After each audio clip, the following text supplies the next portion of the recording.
Good morning, and hello, happy Friday.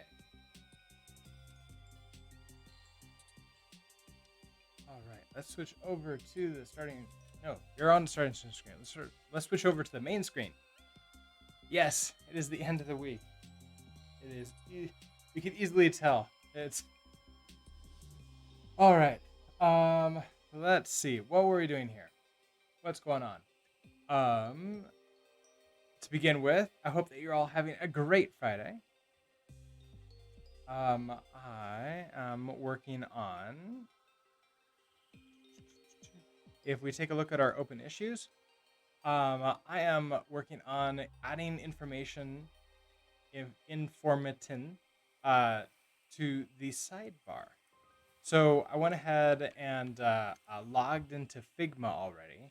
So we discovered yesterday that yes, like we had used Figma to create this side game, and I wasn't sure if I had actually saved this, but it looks like it's saved into the cloud. So it had this all ready for us. So there's a couple things that we want to do here. We want to add the random command, and we also want to add pointing information to this. And then once we have that, we'll integrate it into the game, and then everything will be all good. So let's go ahead and begin. So let's start by moving this all up. So we have fire, sword, and snake, and then we want to basically take you, copy you down here, that, and make you random. And then I kind of want just like a big question mark. I wonder if I can do that with text. So question mark, select you, make you whatever the same color that is, which is white, right? No, it's not exactly white. It's sort of like grayish. 235s instead of 255s. Okay, so we got that, and then I want you really big. So I don't want to stretch it. Thinking, yeah, that's gonna look a lot better. So you can do something like that. Okay, gonna take all of this. Well, okay, the next thing is I kind of want to ungroup you. Oh no, wait. Can I put you in this group? Oh, I can. Okay, perfect. So you go down there then, which means inside of the group, can I now say okay, I want everything lined together and distribute vertical spacing. Perfect.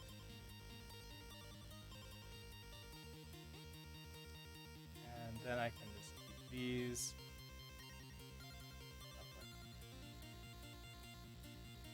Well, distributed vertical spacing does not make that look good, unfortunately. Why is that? Because the random column isn't in the group either. We need to move you in there. That's a problem.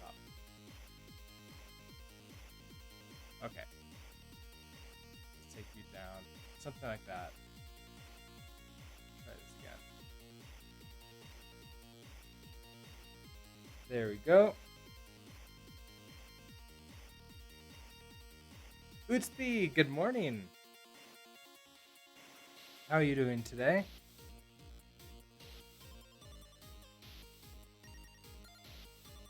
I saw that there was some um, more action happening in that pull request, or at least in your commits.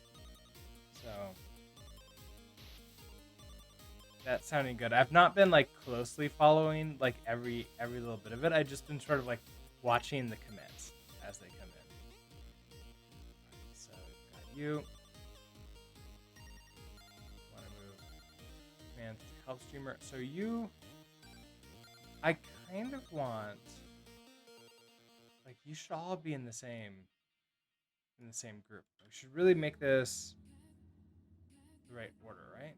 So commands to help streamer should be below this. It's ready to go whenever if you want. You're just keep it up to date and mergeable. Oh, okay. Cool. I'll probably off stream, I'll take a look at that. Sort of like play around with it, see how much I like it, then decide if I want to pull that in.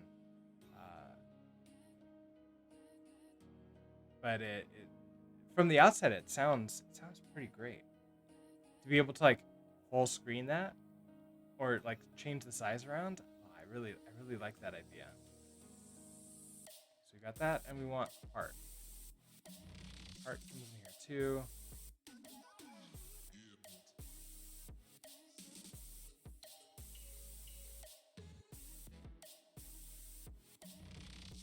Okay, so then the actual heart icon. Where is that? Here. Okay, so back to you again.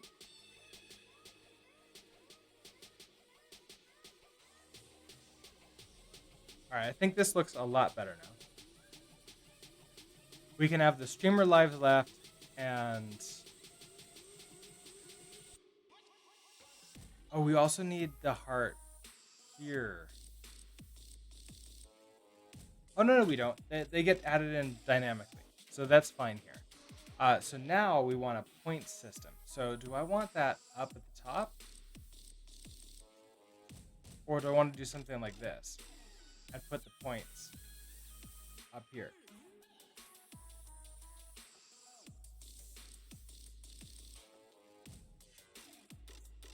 It seems like an important feature for streamers. Many would have specific window sizes needed to keep their screen space workable. Yeah, I agree with that. Like I guess like the first step is just building it and then making it look good. I'm thinking for like my next project that I start, I'm gonna want to like target maybe 1, 2, or 3 different sort of sizes. And maybe I want to like play some more games in between them, sort of like get an idea like how are these other games handling the screen size changes. Are they allowing me to change the sizes? Can I actually just sort of like move around, or is it just setting like preset sizes? And I just click on like a configuration screen. It's interesting. Like I've seen the preset sizes, but I don't know if I've ever actually like really investigated that. Okay, so we have the streamer game. Really need to be. I don't even know if I need you. So up here we want scoring. So that's probably going to be similar to this. So I want to copy and paste you. Move you up there.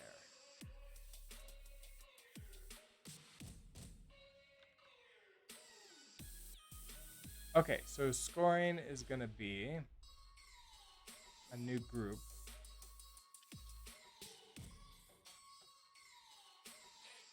So I probably want this size.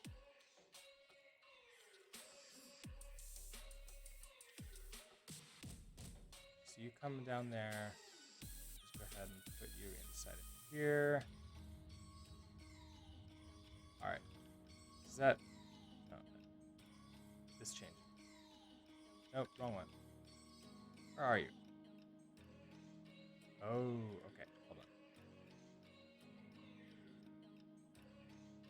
You come up here now. Yeah, the resizing I've done is not the ideal for pixel art games. Your art is mixed resolution already, though. Yeah, that's true. It should be able to handle that, I think. But like, yeah, future games definitely want to be more. I don't know what the right word is for it. More intentional about it. That probably is the right word.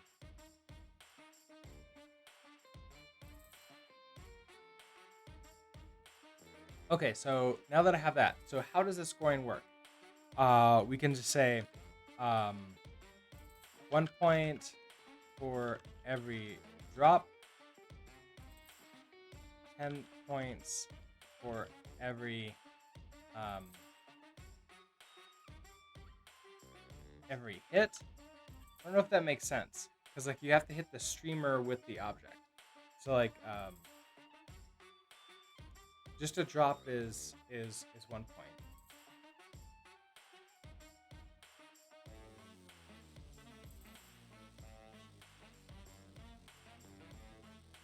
For every streamer hit, then what I want to do, take you. I want to left align you. Can I even put you in like a list?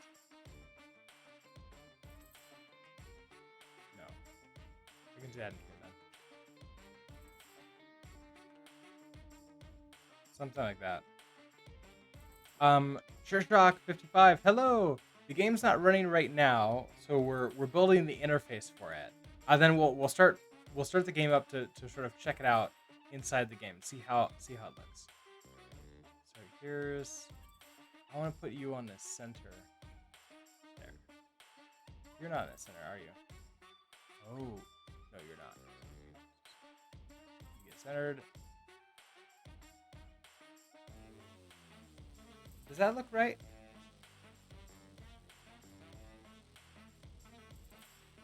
This text looks just slightly off to the left, but that might actually not be a problem.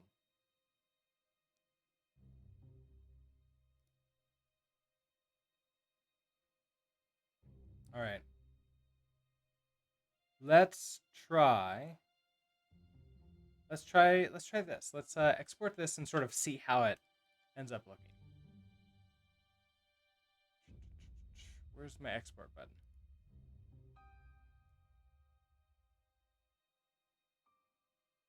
So export. I think we're exporting the right thing. So export as a PNG. Okay, so save file. Where did you go? Oh, you went into downloads. That's why. Okay, there you are. So then, put you over there. Let's now create a new branch for you. Raven Legend, hello.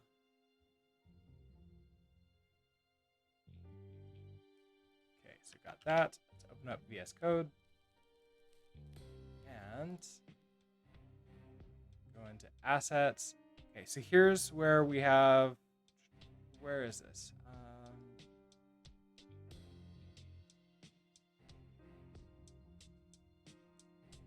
Sidebar.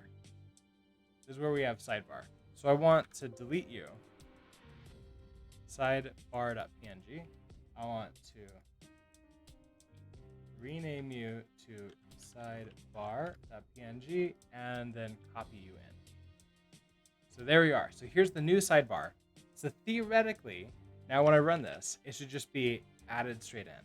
So cargo run.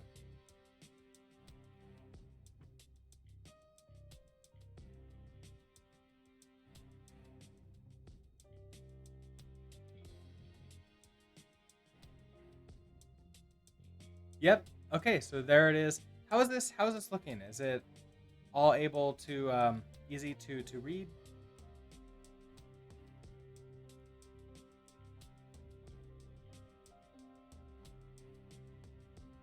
Looks good. All right, perfect. That's what I like to see.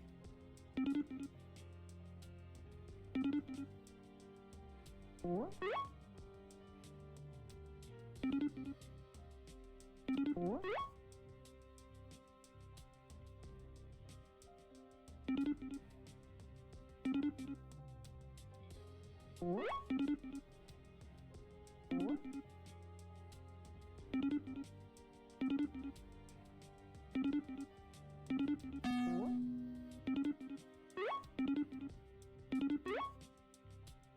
on. Kitty cat is crying out back. I need to go take a look at it.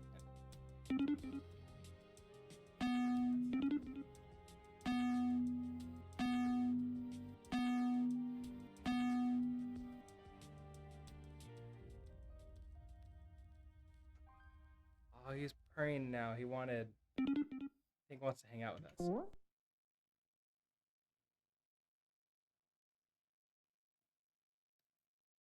Maybe?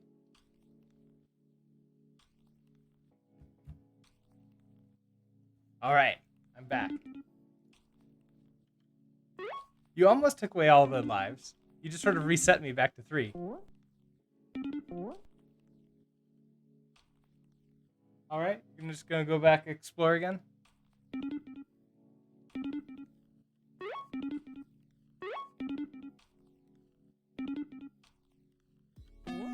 Oh, what? Oh, I was too late.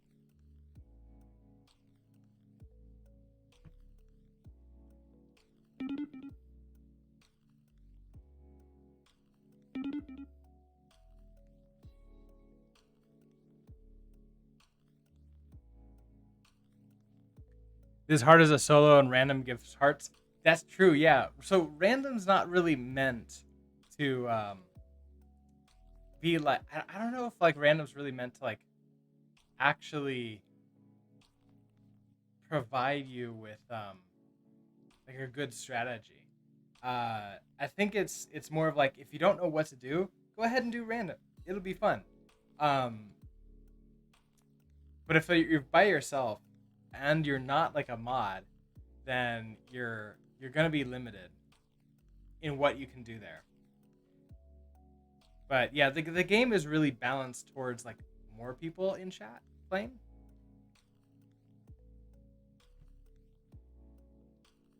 All right, so I think that's all working. So let's go ahead and commit and get this up there. So you going? We added a new sidebar.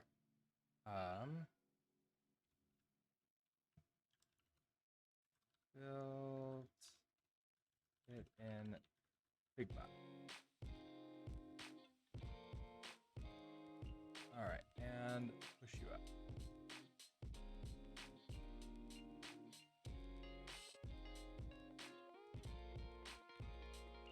All right, so once we have that up, let's also go ahead and get a pull request going into master.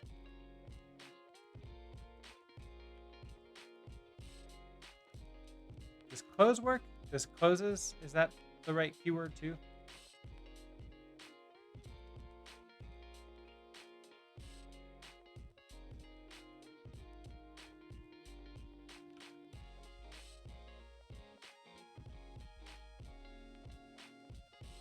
And we can go ahead and view this in here.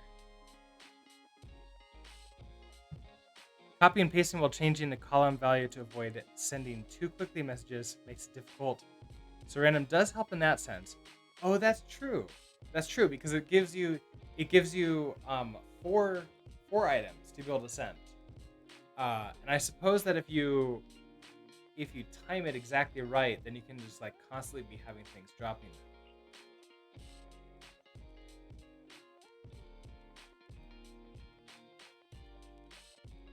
All right, so we have to wait until these checks finish.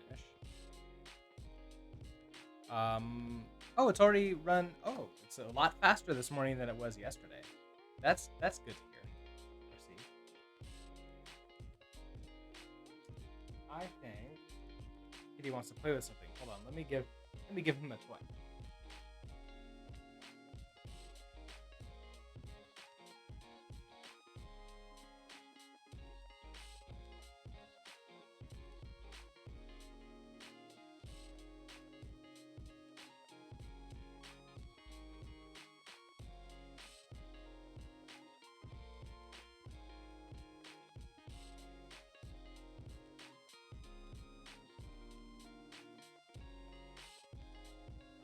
thing to do is take it down to the floor and then play with it in hiding somewhere. But now he's happily playing with the toy.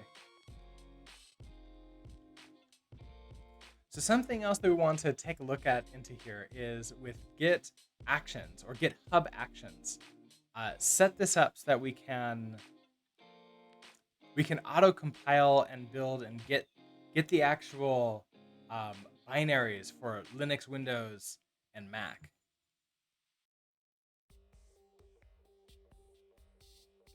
That would be really nice. And I think that we can do that.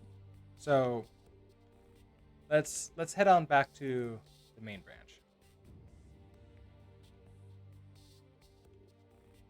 So inside of here we have this Rust YAML, and we have so on branches push, so on the master branch or on a pull request to the master branch.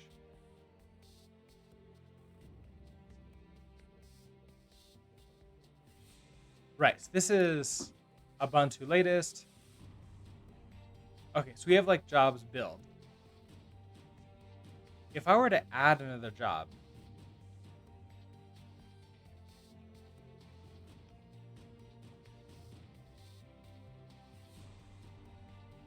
that would just be adding another one of these sections, I'm betting.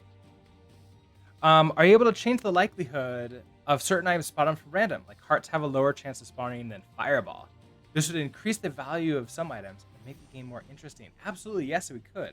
We can use there's some different methods of random numbers. I could create a random number and also weight the randomness, so that way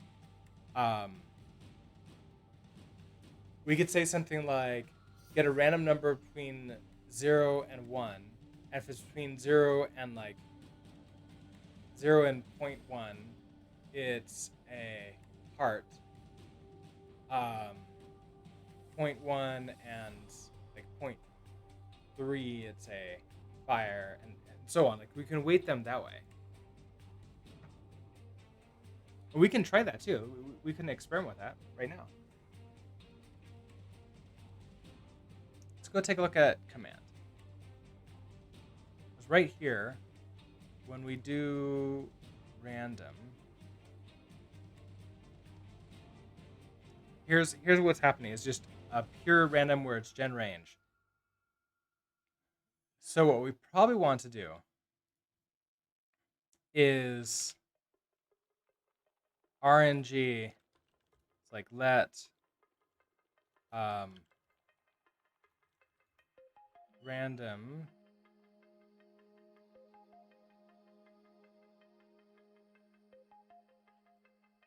Oh, you know what we can do?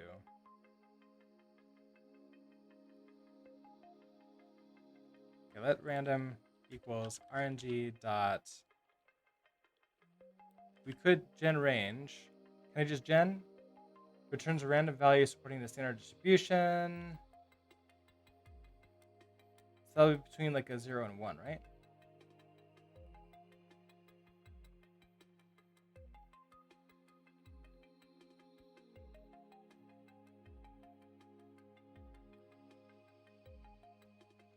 So can I just do that? You need to be a U8.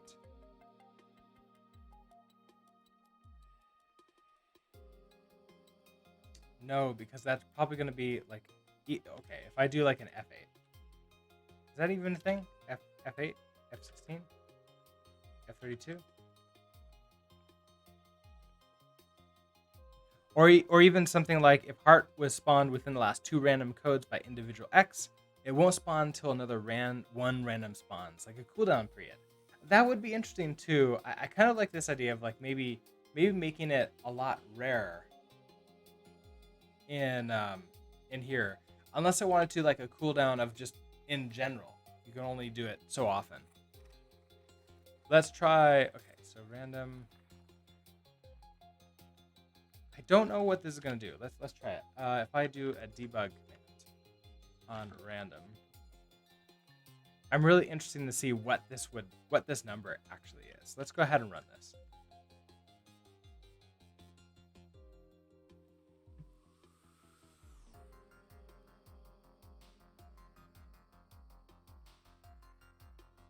So we should see that pop up down here.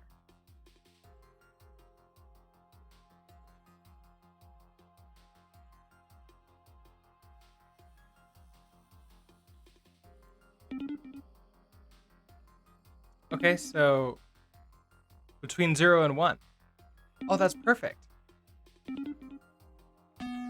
It's all between 0 and 1.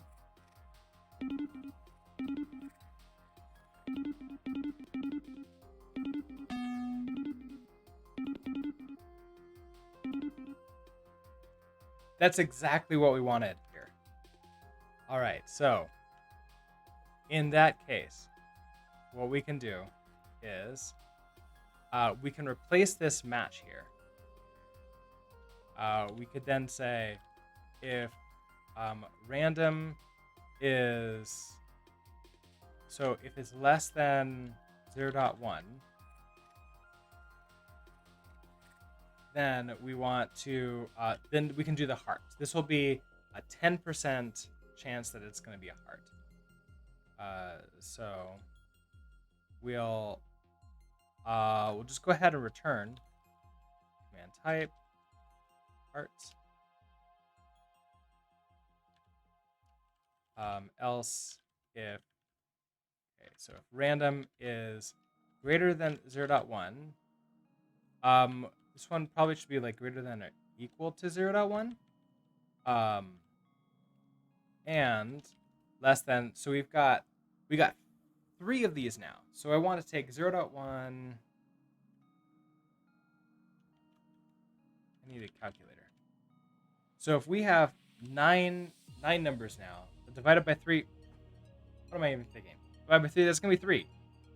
So now 0.1 through 0.4. So math. The chat test stuff has code to do this variable probability choice already, by the way. Oh, really? Ooh, I didn't even think about looking in there. Yeah, let's go take a look at that. See how we're doing it.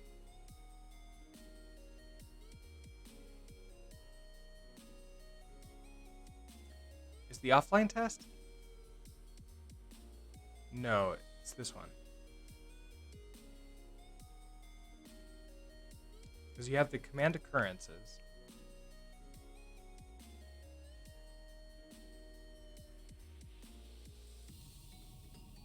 Okay, so you column, that's gen range, command pool, gen range, 0 through command pool length.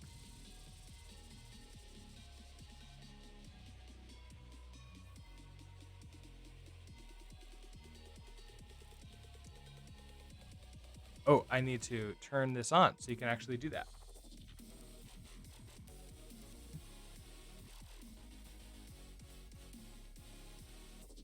So it looks like he's here, line 39.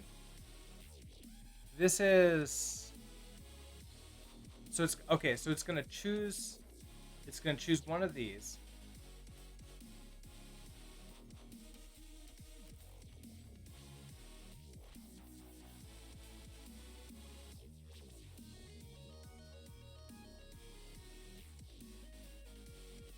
Command occurrences defines the number of times each command will be in a pool of commands for selection. But yeah, I think it's going to be an equal weight distribution, but across these. And so because I can't control the number of other times these run, like the heart might happen too often. So I think what I want to do is continue on with this. And basically this way I can make it this is going to be an equal chance of all the other ones.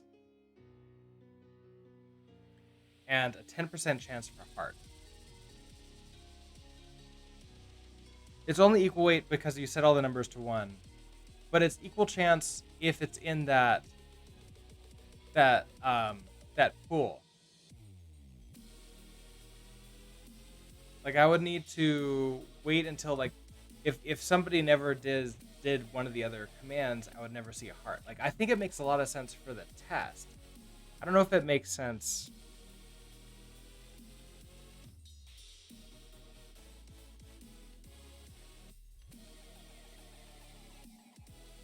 in this specific instance.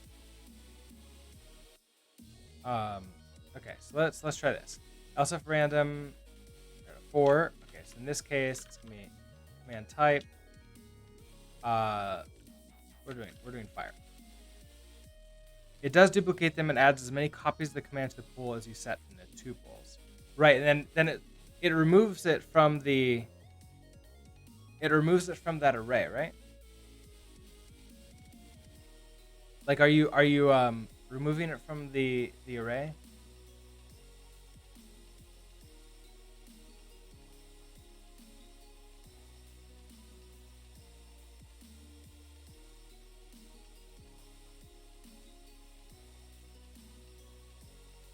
So your mock user, you're doing that.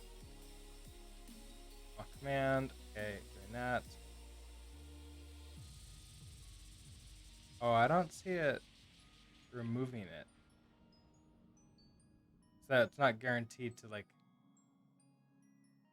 disappear.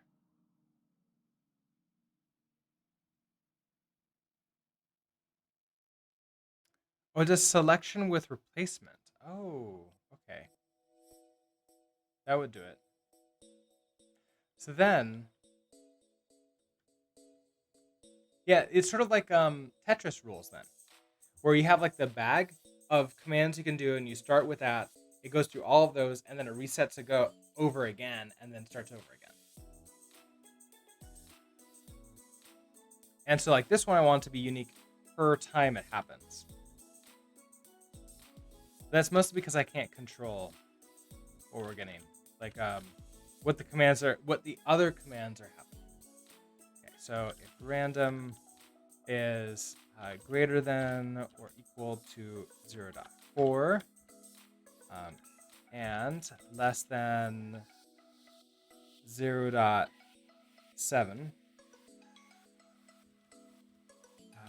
then we're going to do command type sword.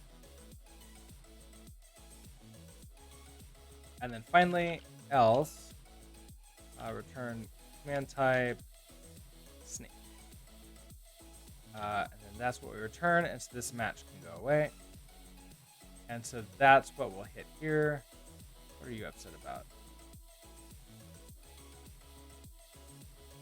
Oh, I can't do it like that. Random.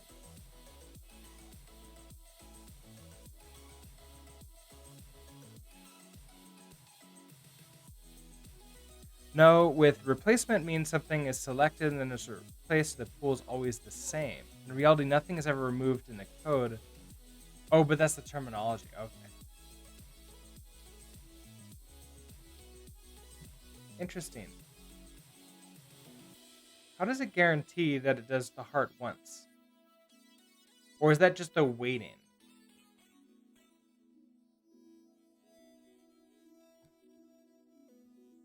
That's just how many times it's in the array, not like it gets removed and then everything else happens. Okay. So if we do this, then we should see the heart happen only 10% of the time. Let's try it.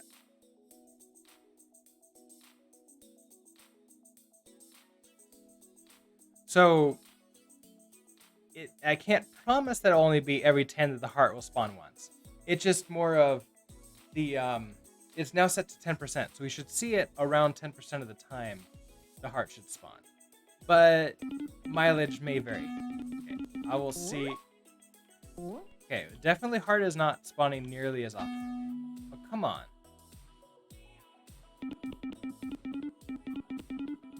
Hide in the corner.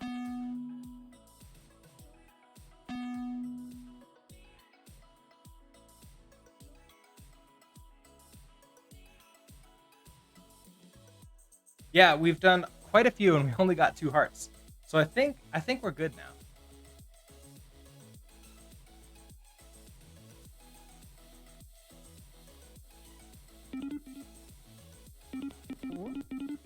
Oh, but I died. It looked like we were gonna get 1 more heart. So I think we're good now. So let's go ahead and get this. How are you looking? So you're done. Our one file changed is this binary file, so we're good there. So I'm going to go ahead and merge this into the master branch.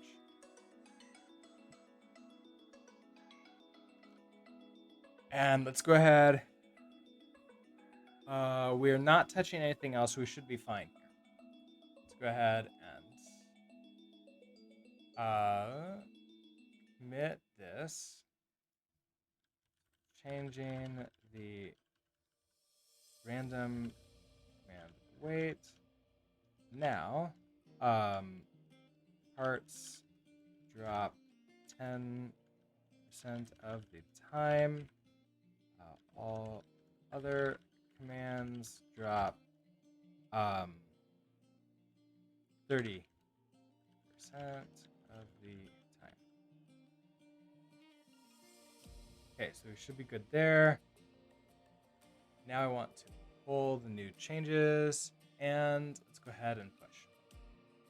So now with the new everything, we should be able to do a cargo run release and see the new sidebar and the new random commands.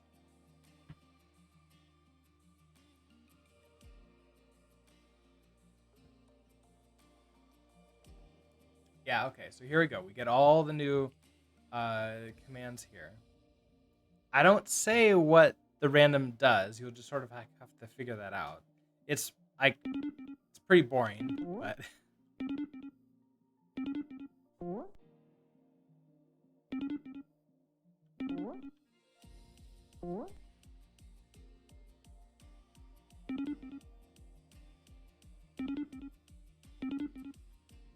oh man, now when hearts come, it's so much more important to get them.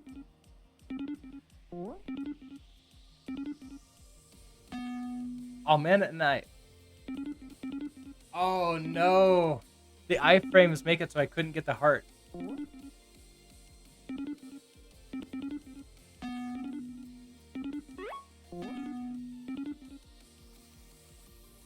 Oh, trying to get the heart killed me.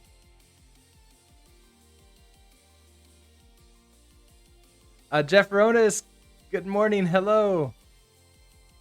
Oh, that was... I mean, it makes the game better. It definitely does.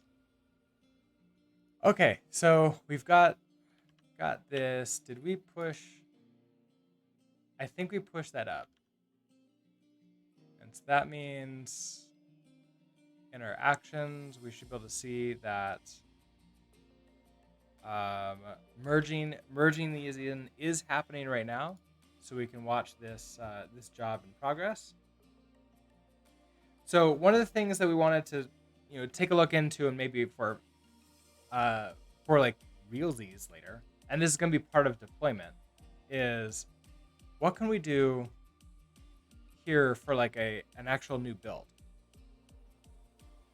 We'd want something like, it's this level, right? Yeah, so like we have jobs build, and so this one,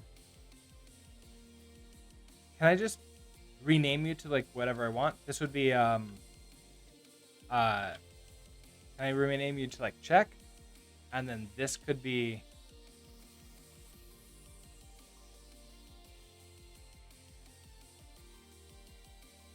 I don't want to like necessarily deploy, but like maybe this could be build.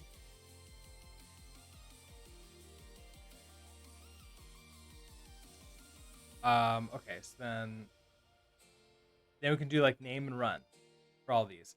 Theoretically, all these other steps have been done, or is it going to run these sort of in random order?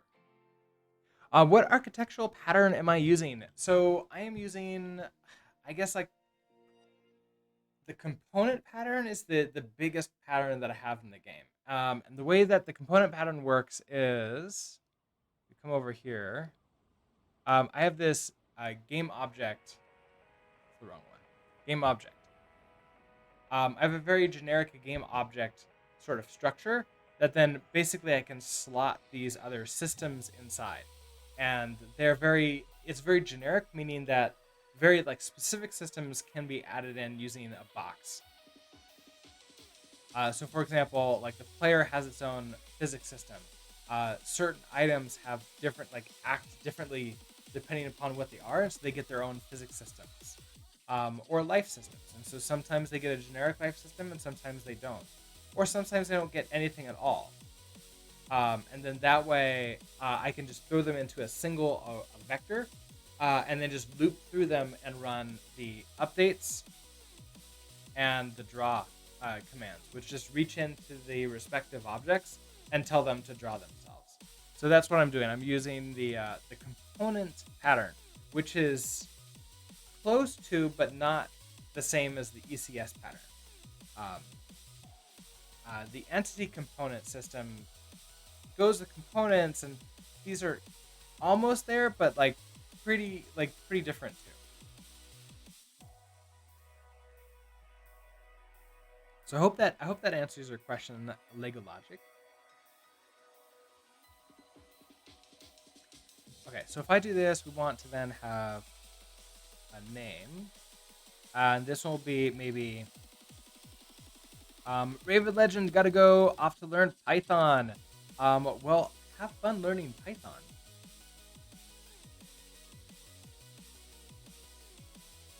Okay, we need a runs on Ubuntu latest.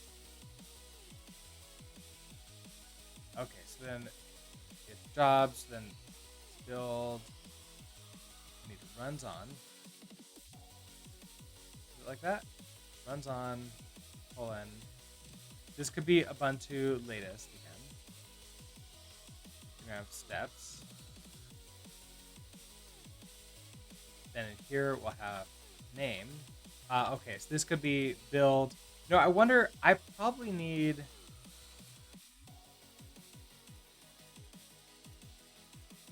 I wonder if I'm going to need these again.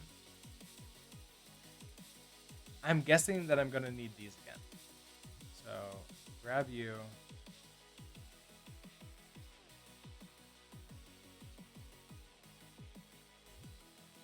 Probably with like the actions deploy and all that stuff, that should be fine too.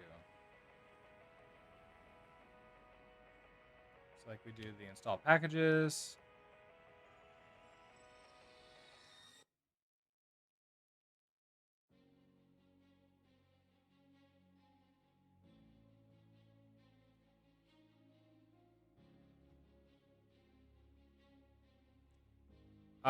We don't need to check formatting or Clippy because it shouldn't get here if it fails the other thing. Okay, so then here is where we can do this build.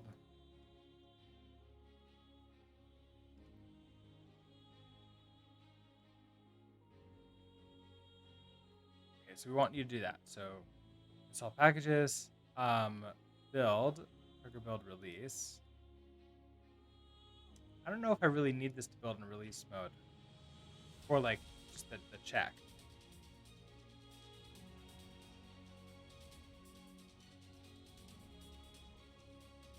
Now once it builds that, how can I want to copy it into a very like specific place maybe, and like add that into a commit. So I would want to like deploy that file somehow. I wonder, so can I do something like dash name bundle? So we're gonna run, and this is essentially going to zip now all of these files together.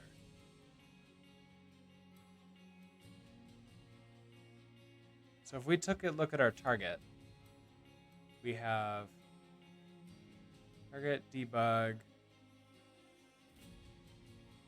So resources happen here. Oh, it's not actually happening here, is it?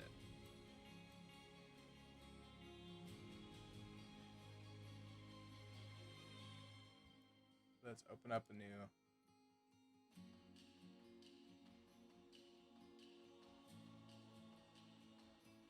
Okay, so documents, code, builds, best workspace.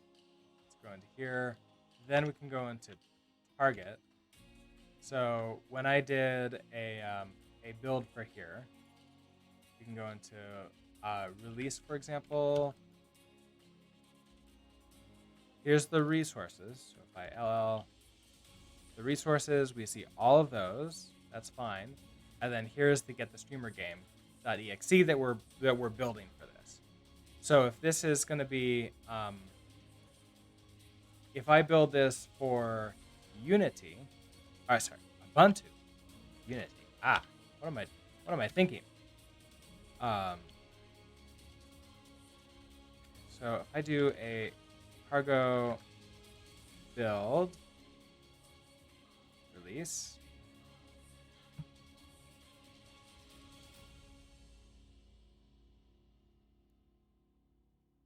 I'm curious about what it's going to look like inside of here. I think that it just doesn't have the .exe. I think it's just an executable. Right, so I finish that. It didn't tell me where it went, so let's go out one. Okay, so go into target, release.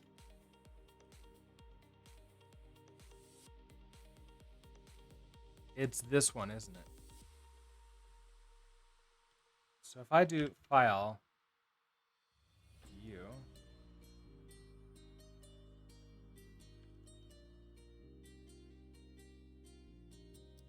CD, no, file, streamer game.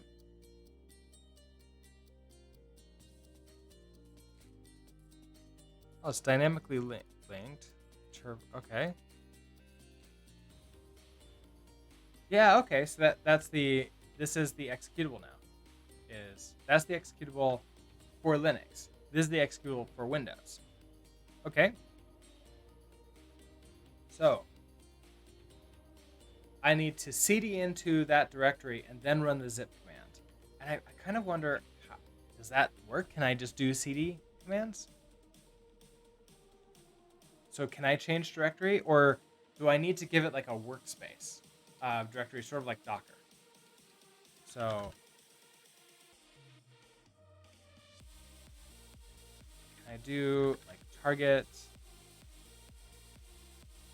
release, that's where we're going.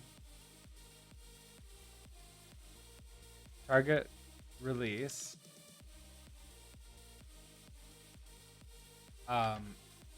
And then we want to run the zip command, which I wonder if we're going to need to install that. We might need to. Run zip.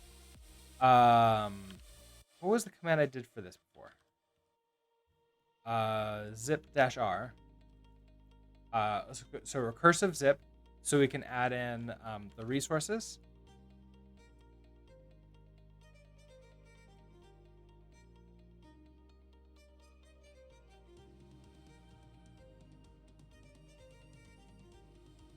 We can add in resources, and we probably want.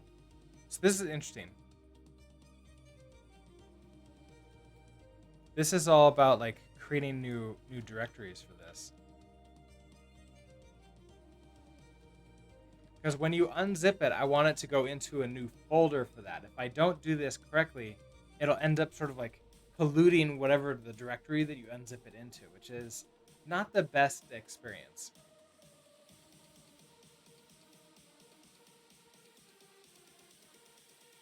So I kind of want to like create a directory then. So maybe if we do name, if we do something like prepare package, prepare for packaging.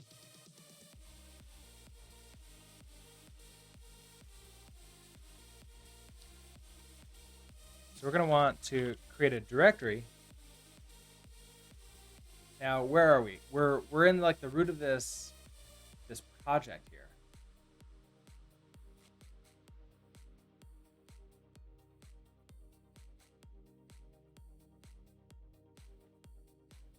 Because we're able to just run like check formatting, cargo format. So we're in the root of the project.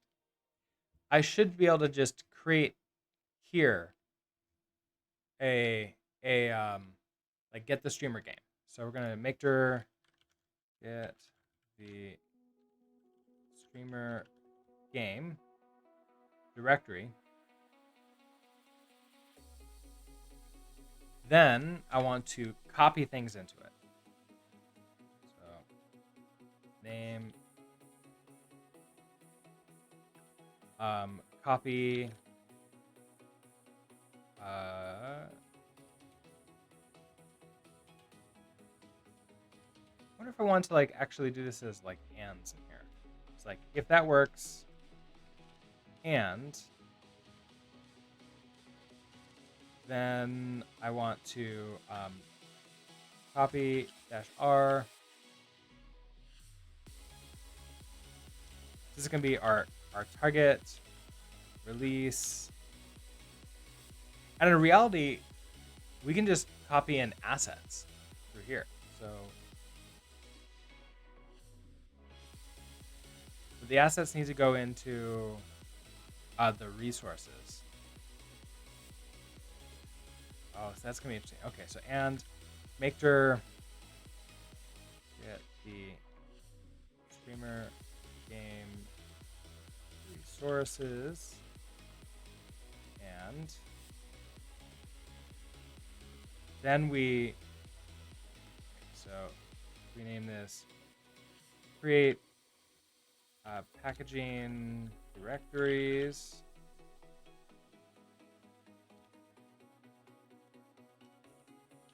Okay, then copy in files for packaging. So if we run for this, we're going to now copy assets /star into game resources, and copy targets. Deju's, I don't know if that's the correct pronunciation, but hello. Rust for browser automation. What are some good libraries like Selenium? You know, I don't know what Rust for browser automation would look like. I've always I keep on going back to Cypress, and even though that's like node based, it's the best one that I've ever found. So I don't know a good one. I don't even know if it's been like seriously worked on. I haven't like heard much about it. That would be a pretty cool project. It would be really hard to unseat Cypress though.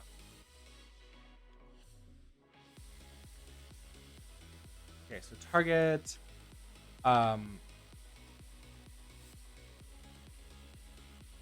So we can see here in target, we would just have, it would be target release / get the streamer game.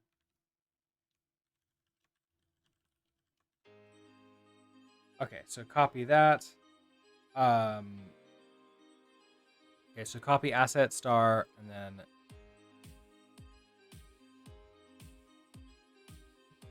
so then we need both of these. So this is copy in assets for packaging. We really need to do this like separately. Review. The name. Copy in binary for packaging. Okay, so this is gonna be copy target release get the streamer game into get the streamer game like that. Okay, then we can bundle, and so now we're gonna do our zip -r get the streamer game, and then the name of it is going to be get the streamer game .zip. I don't know, like I think it automatically gives it a zip if I don't give it a zip, but I think this works automatically and sort of like makes sense then. Hello Katali. Now, I don't know if this is going to work at all. Like I have no idea if this is going to work. I don't think that it's gonna add it to like the actual like commit or anything. I think it's just gonna run and sort of like then all the files are gonna be dropped and gone. But we should be able to see the logs and see whether or not this runs. So let's go ahead and test that. Going to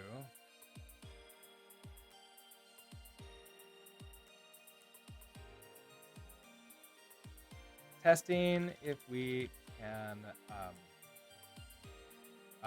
package up a release build automatically using GitHub Actions on master branch.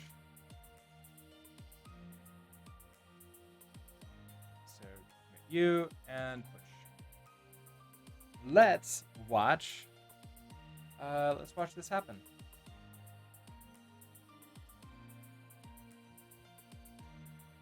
Okay, so we can see two queued jobs. Check and build. Okay, so they run in parallel. So I definitely do need to have it like install separately. Just going to install those packages, and then we're going to sort of like see what it claims about all this. Now, my guess is that if one of them fail, all of them fails. And there's probably a way for me to say like, don't do this unless this other one finishes. Ooh, okay. Build failed. Oh, and check doesn't immediately quit. Interesting. Run cargo build released. Could not find cargo toml or any parent directory. What did I do here differently?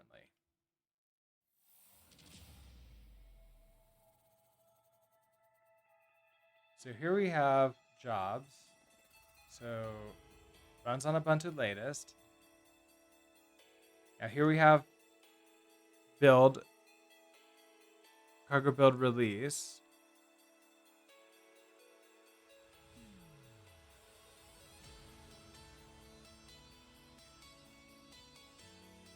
Oh, we're gonna need we're probably gonna need these tool chains.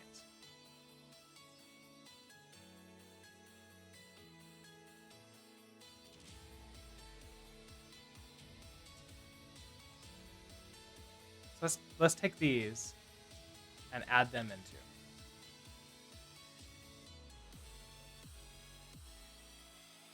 So that's gonna be before our. I mean, it doesn't have to be, but let's do install packages first, and then we add you in.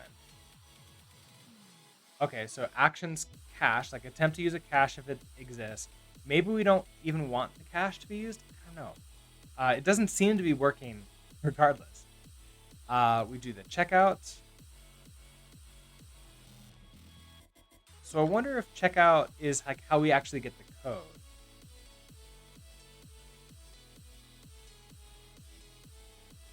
Actions RS toolchain.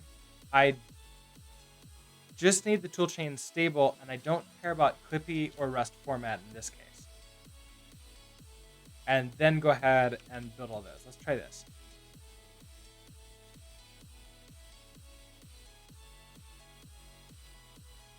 This is going to be testing, building Rust for deployment using GitHub Actions.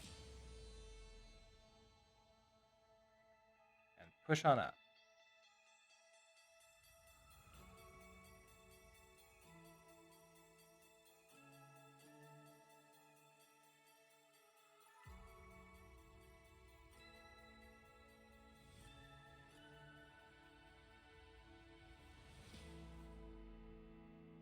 Yeah, okay, so we needed install the packages. Let's see what these do.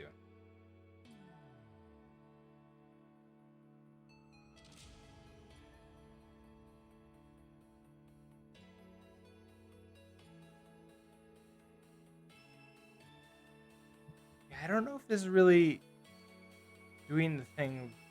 I don't know if it works because it's probably like setting up like a on this system, but like as soon as it finishes, then we're like sort of done there, aren't we?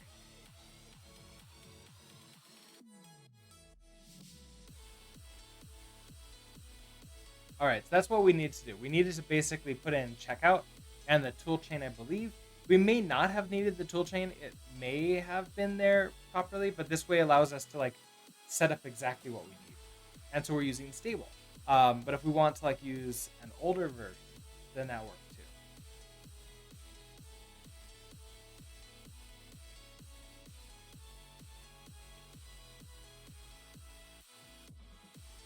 Okay, so then if these work, so if for example we're able to,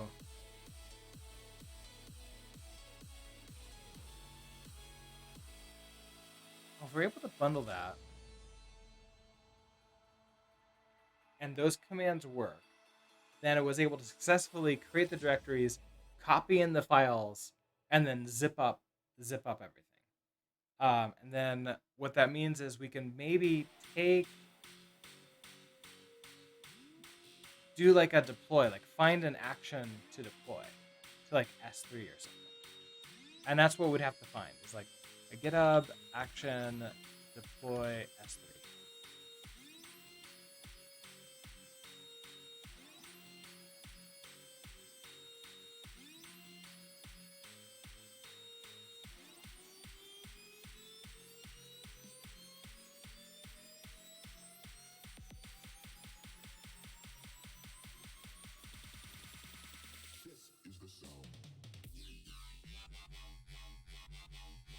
Okay, so make it publicly readable, which is exactly what we want for some kind of like deployment.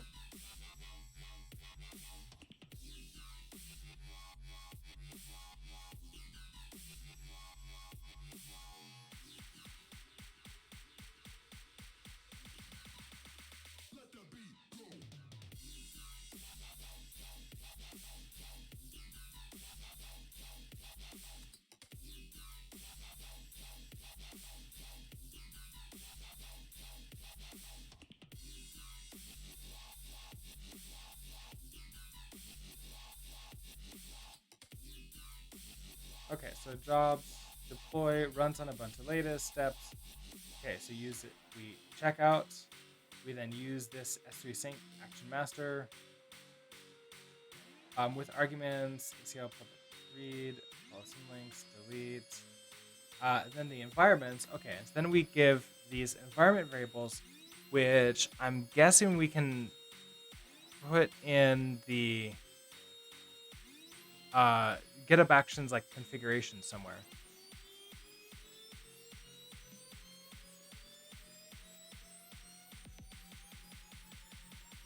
Which is perfect. So where would I put those? Out of curiosity, I'm gonna let. Nope, I wanted the other one. We'll watch this finish over here. Over here, I'm gonna check my account. So I want to go back to GitHub. Gamer game. Okay, so in actions.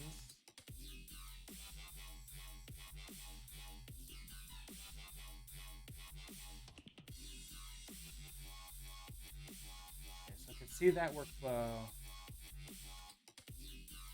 I can have a status badge. That's pretty cool. I don't know where to put. Maybe settings. Settings secrets.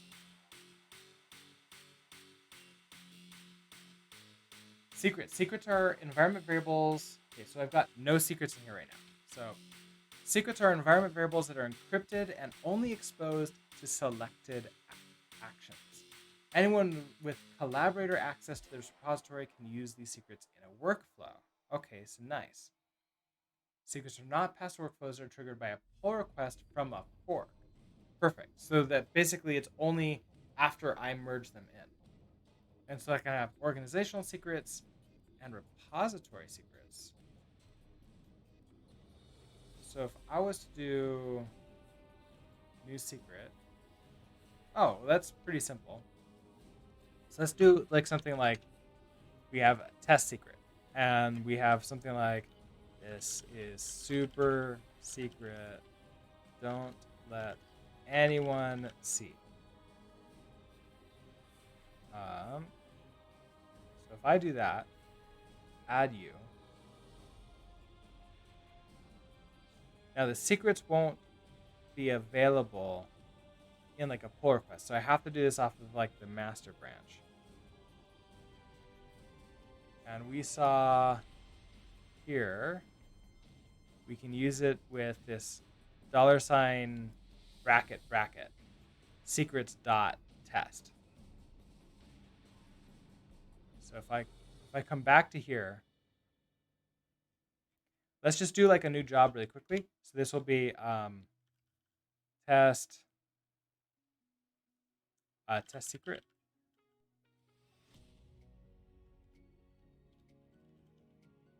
So runs on Ubuntu latest steps. All right, so the only thing I really care about here is just going to be name display secret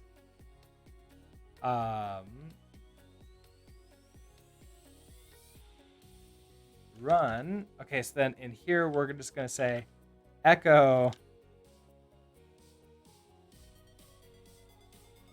secrets.test.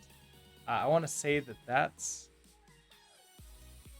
secrets. Okay, I think that will do it. So if I do this,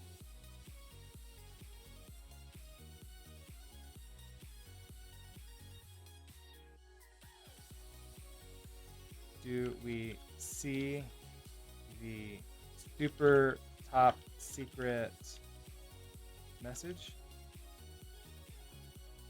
in actions? And we'll go ahead and push that up.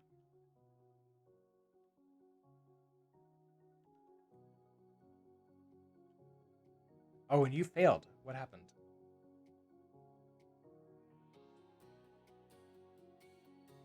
So in build, bundle failed.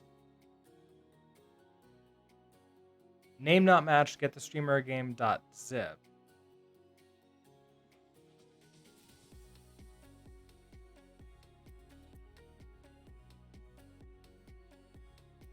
Did I do it wrong? Did I do it backwards?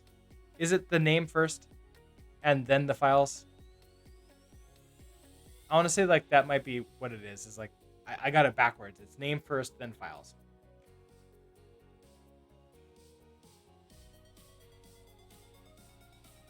For you, test secret.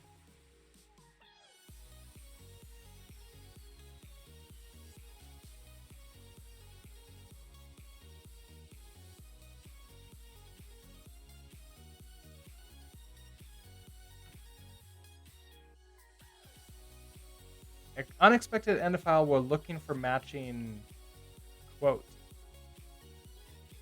Interesting.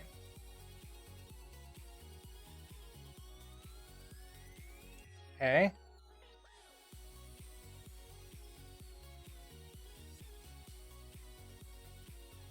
I don't think I put a quote in here, did I? Do I need to add a quote in like that?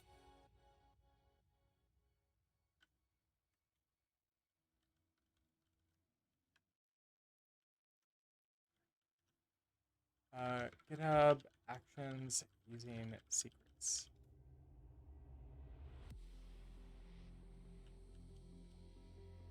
Okay, so about encrypted secrets.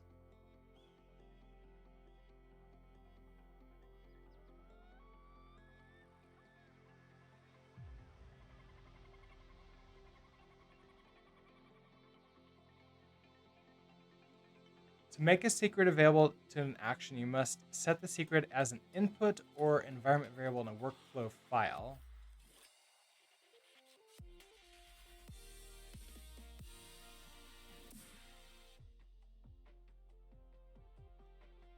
can use and read encrypted secrets in a work file if you have access to edit the file. Okay, I mean, obviously I have access to edit this.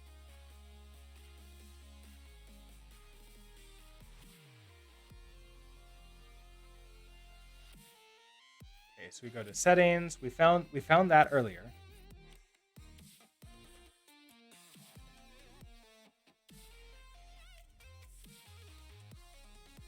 Okay, so using encrypted secrets in a workflow.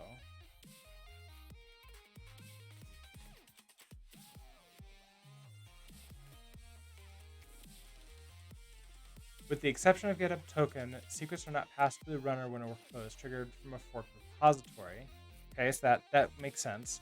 To provide an action with the secret as an input or environment variable, you can use the secret's context to access secrets you've created in your repository.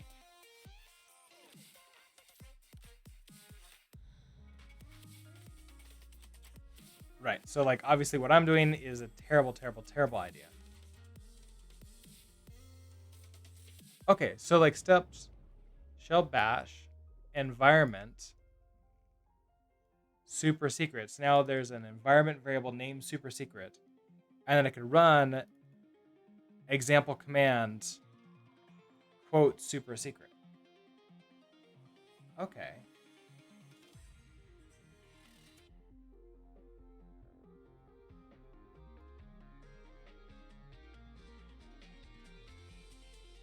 So we could try this. Let me move that over there first. So here it's gonna runs on Ubuntu latest. So steps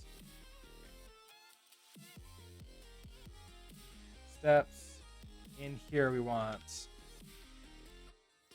shell bash. Then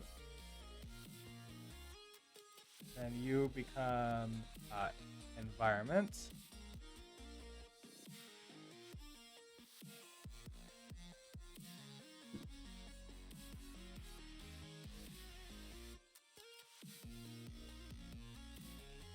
Okay. So then here we became something like test colon. Then we're gonna do this entire thing. Secrets dot test. So here's the end of that, and then we're gonna have a run, and the run is gonna be echo dollar test. So then theoretically that should give me that.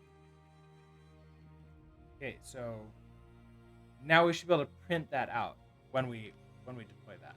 Let's see if that works. Following instructions for using secrets. And I'll put in the link to where I found this in here. Push you up.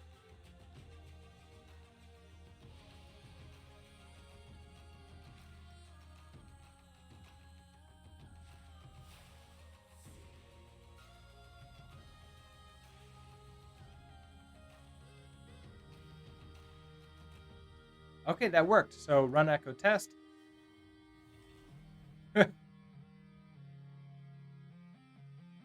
Oh, interesting. Echo test.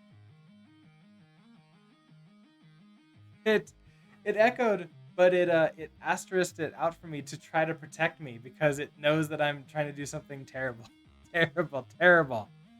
So, I think that that's working. So I think that that's how I can get these, like the appropriate environment variable. So if I get a key from my AWS, like if I an IAM user, I'll probably create an IAM user just for this specific like GitHub action for like get the streamer game. Then I can add that into like an organizational secret. Then I can use that token with not this one, with this one. and that would give me the ability to then push up the code. Now, which code, like, how does it know what to push up? Oh, source directory, public. So what I need to do after that is like fix the other thing. So what I'm gonna do is I'm gonna undo all this stuff. I think we have a good idea of like how this is gonna work. So you go away. So we're basically just gonna have check. We're putting this right back.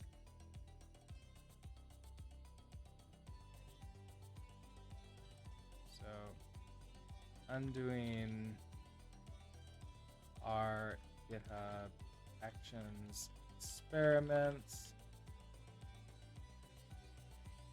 Push this on up, and then what that means is in here for auto deploy release versions, actions can definitely do this.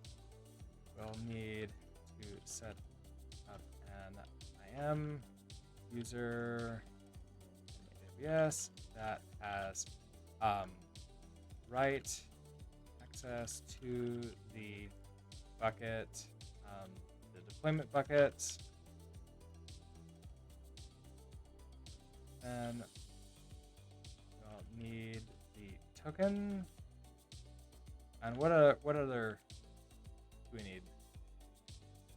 So we'll need the bucket name, the key and the access key ID and the access. So we'll need the following. So bucket name, bucket region,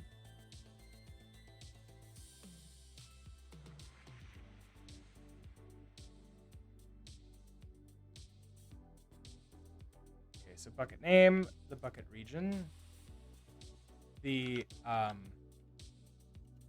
IAM access key ID, IAM access key,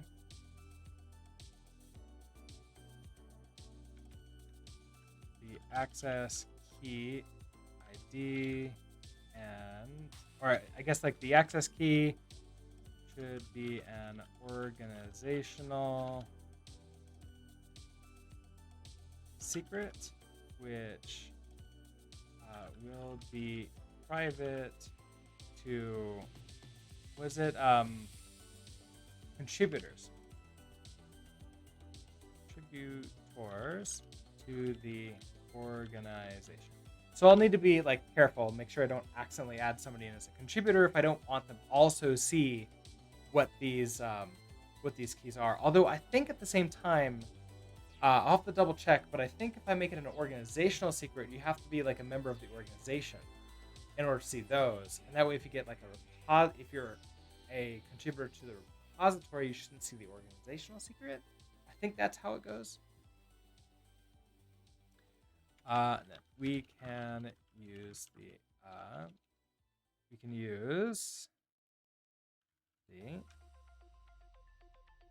what is this called? S3 sync. S3 sync.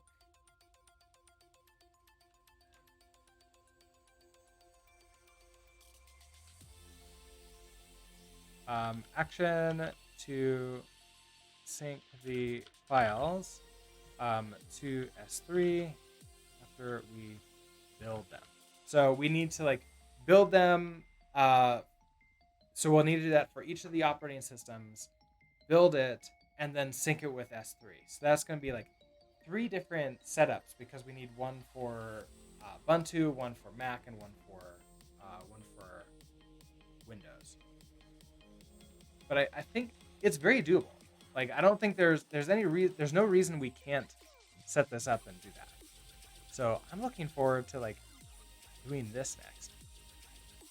All right.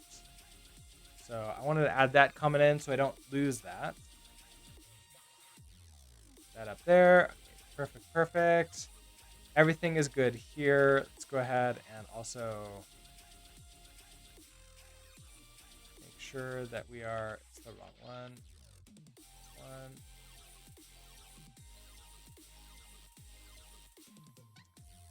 For you, I need to link it to that pull request.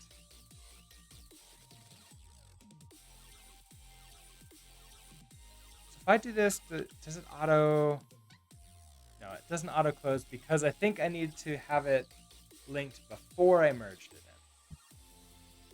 But okay, so we close that. We're back to 8 issues now. And there we go. So I think we're good to go for the day. It's around 8:23. I've got to get ready for work. It's the end of the sprint, meaning that today at work I've got meetings all day for sprint planning, retro review, all the good stuff that comes with Scrum in a agile team. So that's what I have to look forward to today. But it's also Friday, which means I have to look forward to the weekend coming up. So I don't stream on Saturdays. I usually like keep that for myself so I can do some chores around the house and maybe relax a little bit. Sundays I have been streaming. I don't know exactly when. I don't have like any specific time that I get up and like actually start off. Sometimes it's afternoon. Usually it's in the morning. So follow me here on Twitch, or you can follow me on Twitter for notifications for when I go live there. My plan is to kick off a new project, and the reason I want to do that, even though we still have like stuff to do here, is it's November. It'll be November 8th. Our last, like, this game took us 2 months plus, a week or so to get to where it is right now, as like a done state. And I want to build essentially a Christmas present for my father, for my dad, as a game, something that essentially like a clone or like something inspired by one of those old Atari games, and then give that to him for Christmas. And since it took us 2 months to build the last game, I want to make sure I give myself plenty of time to build this one, get some any debugs, get some polish in, and have some time before Christmas Day comes. Especially since I need to like deliver it to him, and we're all remote, and I can't like actually bring it on a thumb drive or something. So, anyways, that's gonna be the plan. So I'll be talking about that and like doing our kickoff meeting and planning on Sunday. So if you want to be part of that, then I'd love to have you. With that, let's go ahead and set up a raid. Through raid channel. Mr. Halsey is streaming right now, and he's got the least streamers of the ones in my list. So I'm gonna go ahead and set that up. Let's go and maybe right now do Mr. Halsey.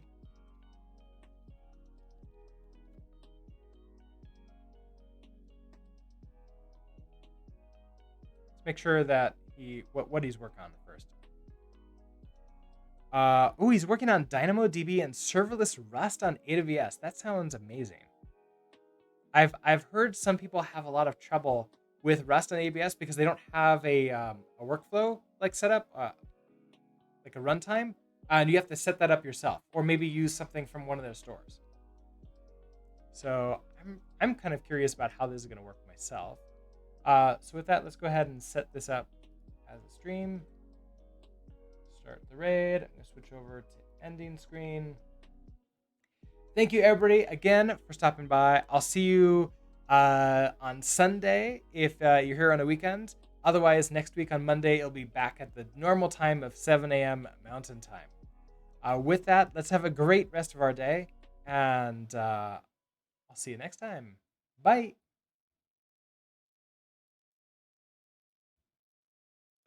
I'm going to create a bucket.